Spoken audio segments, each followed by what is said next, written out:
invite à vous lever.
Merci, Monsieur le Président.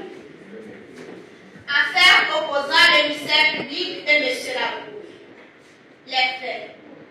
Un mineur âgé de 6 ans, Jean Labour, blesse involontairement une camarade d'école en jouant avec elle.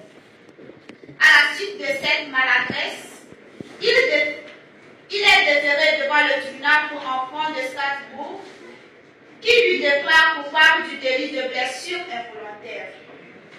Sans qu'il n'y ait lieu à sanction pénale, le tribunal ordonne la remise du mineur à sa famille et déclare également le père de Jean Labour civilement responsable.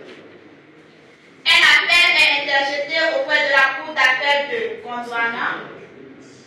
Celle-ci confirme le jugement rendu par le tribunal pour enfants en ce qui concerne la remise du mineur à sa famille et les films concernant les autres dispositions.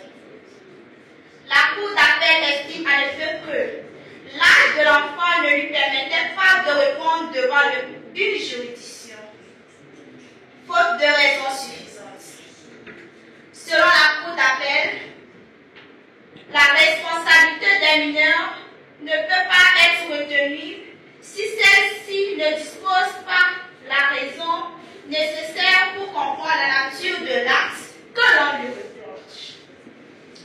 L'irresponsabilité pénale prévue aux articles 1 et 2 de l'ordonnance du 2 février 1945 suppose en effet une absence de discernement. Si le mineur n'a pas eu l'intention de commettre l'acte qu'on lui reproche, il n'est pas en capacité d'en connaître la portée. Un pouvoir en cassation est ensuite formé par le procureur de la République au motif que la cour d'appel a outrepassé la lettre de l'ordonnance de 1945. Je vous remercie.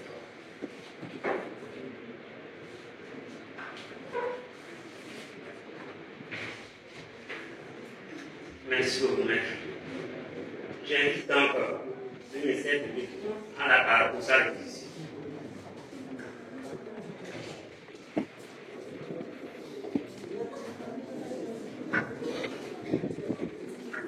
Monsieur le Président, honorable assesseur, recevez mes invités les plus distingués.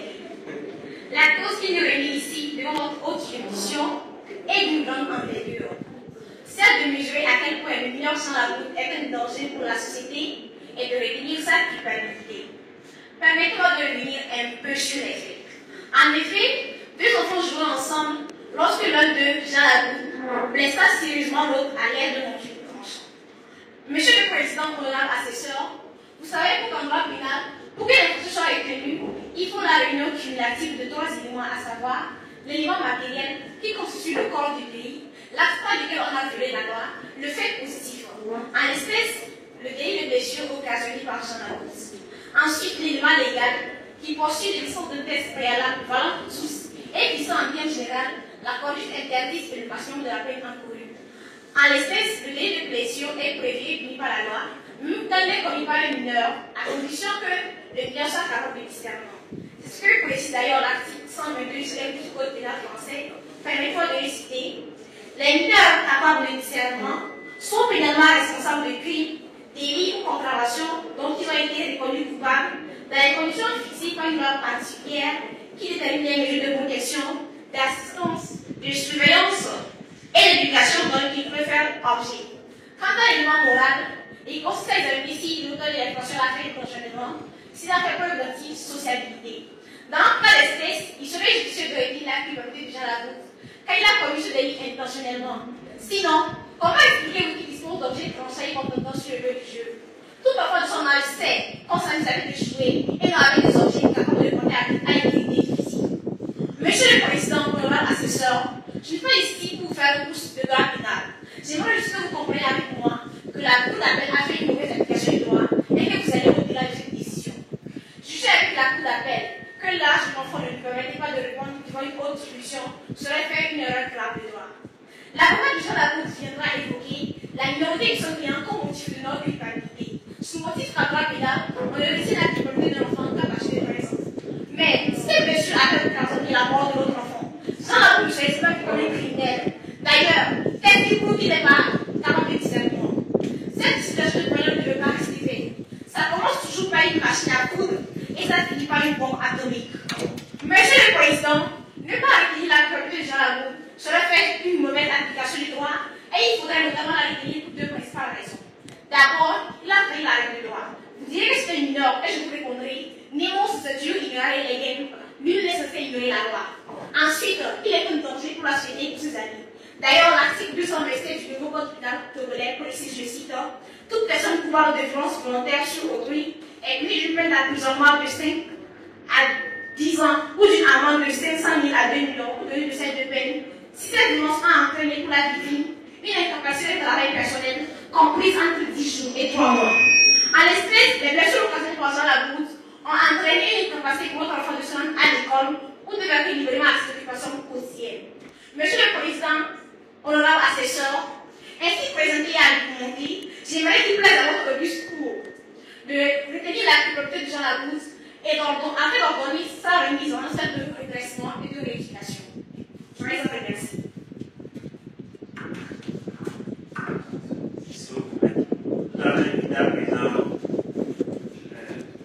La défense, l'avocat de la défense à la barre pour sa préférée.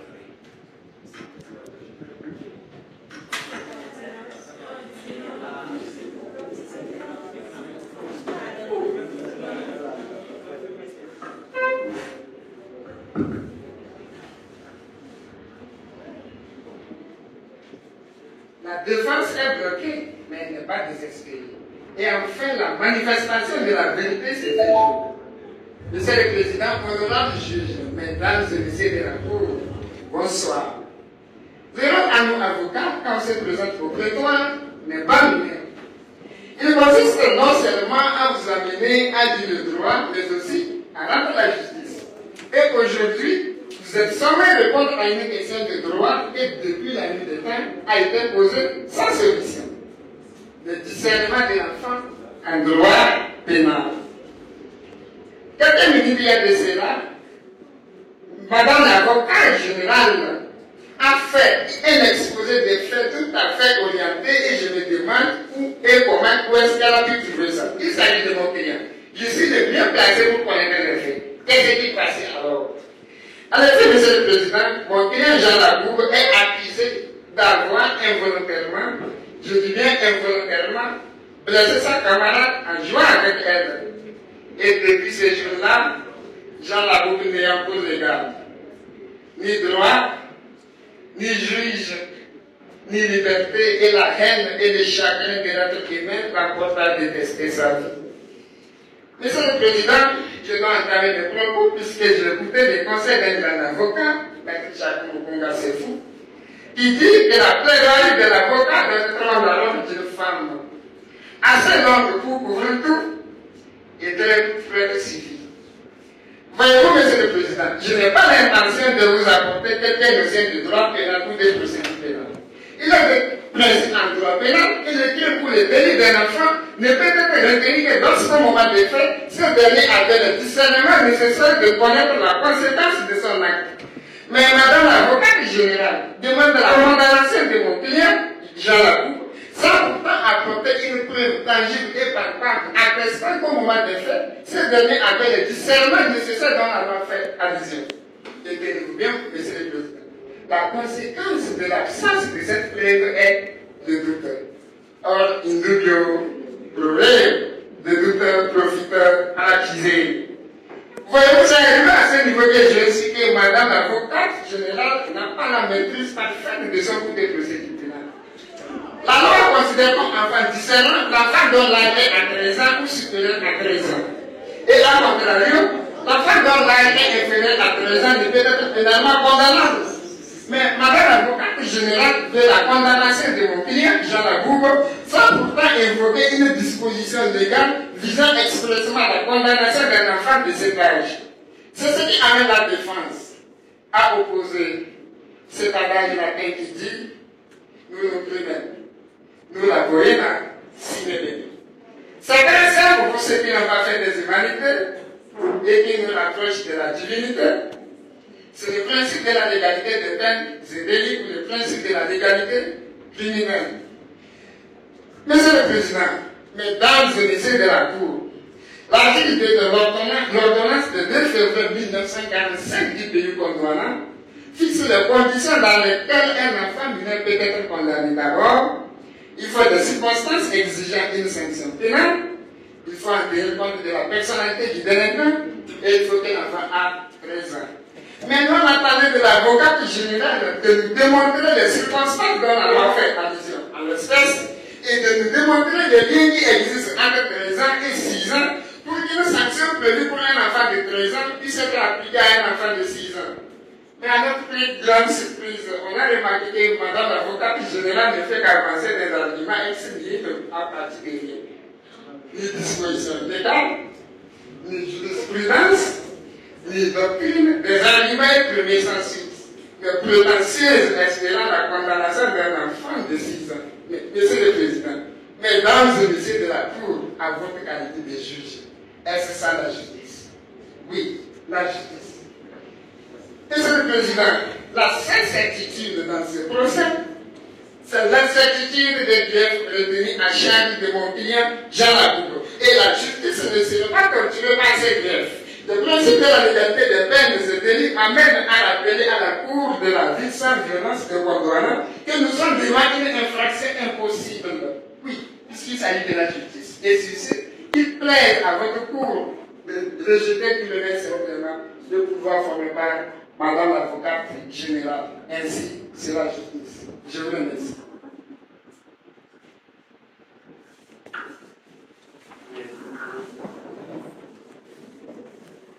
Est-ce que vous partez pour le travail? Est-ce que vous quelqu'un? À présent, la Cour s'est retirée pour la libération. Veuillez vous lever, la Cour se retire pour le délibérer.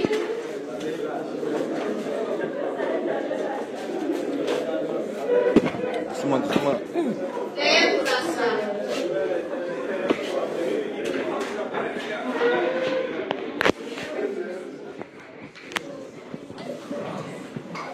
Merci beaucoup pour votre patience. L'affaire opposant le ministère public et la Cour, puis a été présentée par le ministère public sur le moyen exécutif. La Cour d'application pris en violation de l'article 35 du Code pénal ordinaire. La Cour, après avoir délibéré, décide que le mineur de la Cour, qui était âgé de 6 ans au moment de fait délictueux, ne pouvait répondre devant la juridiction répressive de l'infraction relative relevée contre lui. L'arrêt ne pouvait que prononcer sa relaxe et ne pouvait sans contradiction prendre à son égard une mesure de redressement qui lui suit de là que la décision de remise de l'enfant à sa famille n'est pas légalement justifiée. Par ces motifs, cassés à nul dans le seul intérêt de la loi sans renvoi à la rendue le 23 mars 2005 par la Chambre spéciale des mineurs de la Haute-Douane. Ça, c'est ça.